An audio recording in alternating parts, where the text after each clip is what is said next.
ram ngai lung le na zual thine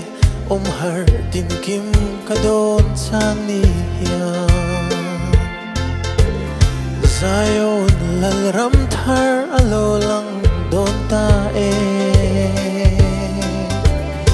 kan nga lal run nuam van Jerusalem thar su rinin kan thlir thin ram ngai hian kan kiu le roi mai thin lo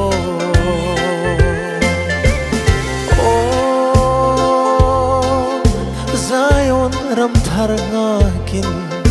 leishe oma hian kan rum thin lo ma se kan zalen nani len ko lan lo engang van thuam ro puin belin le thuam kan hlip tong lal ram thar no ma swan kan lo kim to do ni